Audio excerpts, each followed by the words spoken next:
여러분 반갑습니다. 행소장입니다. 예, 요새 경찰 인력 조정 때문에 언론에서도 좀 말이 많고 여러 가지로 걱정하시는 분들이 많이 있더라고요. 보니까 묻지마 범죄가 많이 발생을 함으로 인해서 현장 경찰 인력을 좀 많이 좀 보강을 해야 되는 거 아니냐, 이제 이런 해결 방안을 제시하면서 이제 인력 조정 문제가 아마 대두가 됐던 것 같아요. 근데 제가 지난번 영상에서도 한번 말씀을 드렸다시피 경찰 인력을 운용하는 데 있어서는 상당히 좀 신중해야 됩니다.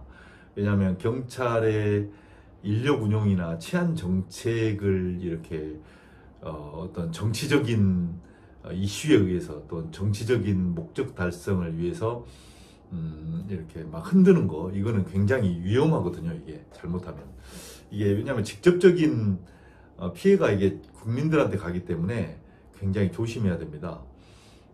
그리고 이게 경찰 역사가 이제 70년이 넘었잖아요. 70년 동안 사실은 이제 우리나라 여건에 맞는 치안 정책들, 또 치안 어떤 인프라가 구축이 된다든지 인력이 배치가 된다든지 이런 부분들이 어느 정도 이렇게 안정화되어 있는 상태이기 때문에 이거를 큰 폭에서 흔들어 버리면 경찰이 굉장히 좀 불안할 수가 있어요. 그 다음에 경찰 활동이 굉장히 좀 비효율적으로 흘러갈 확률이 굉장히 높거든요.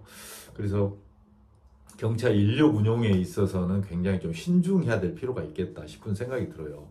그래서 오늘은 경찰 인력을 운용함에 있어서 조금 참고했으면 하는 그런 사항에 대해서 제가 한 3가지 정도만 말씀을 좀 드려볼까 합니다. 첫 번째는 지금 경찰청, 그 다음에 도경, 시경, 지방청이죠, 보니까. 그 다음에 경찰서에 있는 내근 직원들을 20%에서 30%가량 줄여서 현장으로 내보내겠다, 이제 그러시는 것 같아요. 언론에 보니까. 근데 좋은 생각이라고 생각을 해요. 이제 과거부터 사실은 내근이 너무 많다, 이제 이런 말들이 굉장히 많았었거든요. 그런데 저도 이제 내근을 해본, 경찰청에서도 근무해보고 지방청에서도 근무해보고 경찰서에서도 근무해본 결과를 한번 말씀드려보면 거기도 일이 굉장히 많아요. 의외로 일이 많습니다. 보고서 만들 일도 많고, 보고 받을 일도 많고, 또 처리해야 될 일도 많고, 각자 거기 내근에 근무하고 있는 직원들이 굉장히 힘들어해요. 그래서 요새는 내근을 좀 기피하는 그런 경향들도 솔직하게 있는 게 사실이거든요. 그래서 내근을 줄이려면 일단은 일을 좀 먼저 줄여야 돼요.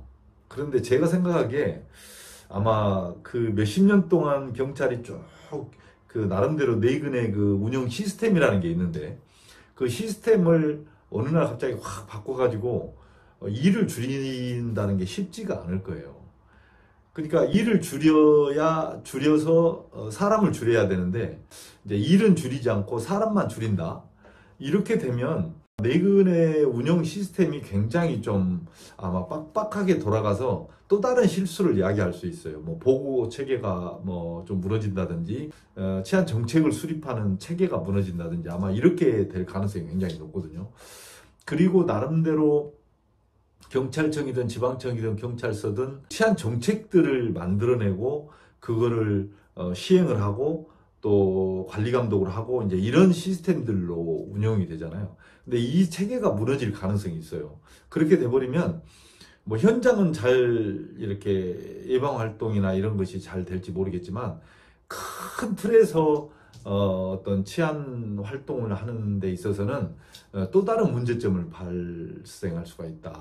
이런 점을 좀 지금 조직 개편을 하는 사람들이 좀 참고를 해야 될 거예요. 그 다음에 두 번째는, 지난번에도 말씀을 드렸는데 경찰력 확보는 한계가 있어요. 국가 예산도 문제가 있고, 또 우리나라 경찰이 선진국 경찰에 비해서 그렇게 아주 엉뚱하게 적거나 그러지 않거든요. 우리도 이제 거의 13만이니까 적은 인원은 아니에요. 여기서 10만, 20만을 더 늘릴 수는 없지 않겠습니까? 그렇다면 경찰력을 정말 효율적으로 활용을 해야 돼요.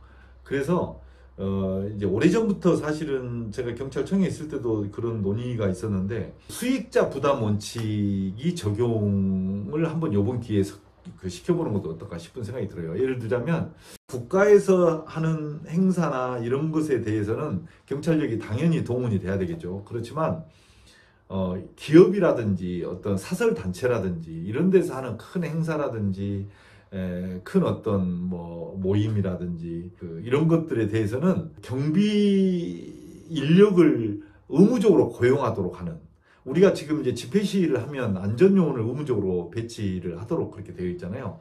이렇듯이 어떤 행사나 어떤 일을 할 때, 또는 이런 거 있어요. 일정한 크기의 건물을 짓는다든지, 또는 일정한 인원이 출입을 하는 건물이 있다든지, 이런 곳은 거기에서 수익을 내는 사람이 안전요원을 의무적으로 몇 명을 배치하도록 하는 그런 것들이 좀 필요하지 않을까 싶어요. 그 외국 같은 데는 그런 거 많이 활용을 하거든요. 수익자 부담 원칙이라고 그래서 돈을 버는 사람이 안전 인력도 배치를 하는 거죠.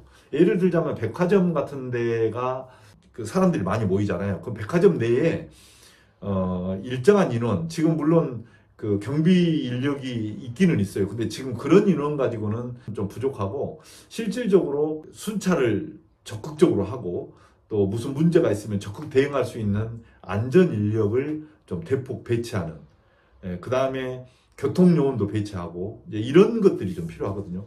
그 다음에 뭐 야구 경기를 한다, 뭐 축구 경기를 한다, 이렇게 돼버리면 주최하는 주최 측에서 안전요원을 배치를 해서 안전 활동을 하도록, 그리고 경찰은 큰 틀에서 전체적인 치안을 확보할 수 있도록, 이제 이런 시스템이 좀 필요하지 않을까 싶은 생각이 들어요.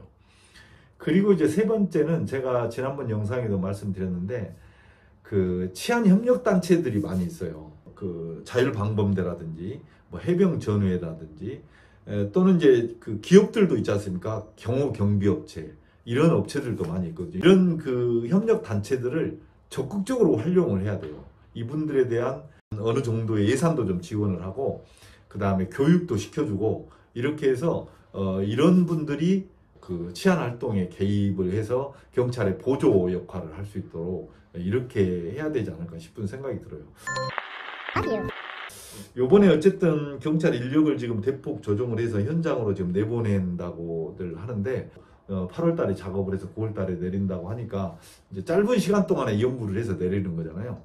경찰청이나 또는 뭐 이런데 워낙 똑똑한 친구들도 많이 있고 하기 때문에 뭐 잘 하리라고는 생각을 합니다만은, 그래도 조금 걱정스럽긴 합니다. 특히 걱정되는 게 뭐 수사 인력을 좀 줄여서 치안 예방 활동 인력으로 이제 보강을 한다고 하는데, 이제 그렇지 않아도 지금 경찰 수사를 하려고 하는 사람이 지금 줄어들고 있는 상태잖아요. 너무 힘들어가지고.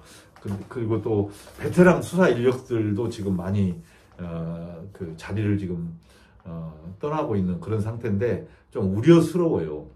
경찰 수사가 사실은 초동 수사이기 때문에 굉장히 중요하거든요. 이게 국민들한테는.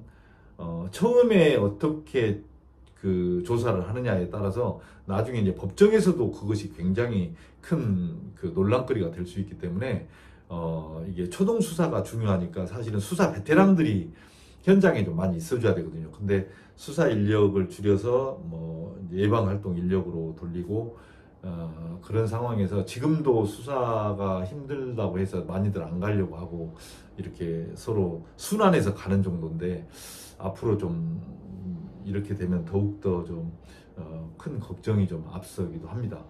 어쨌든 그 워낙 똑똑한 분들이 많이 계시니까 잘 대처하리라고 생각을 합니다. 그렇지만 조금 더 한 번 더 치안 활동에 대해서는 이거는 정치하고 상관없이 굉장히 신중하고 조심히 접근해야 된다. 이제 이런 차원에서 제가 염려스러워서 이제 몇 말씀 드렸습니다. 예, 오늘 또 여기까지 하겠습니다. 행복한 하루 되십시오.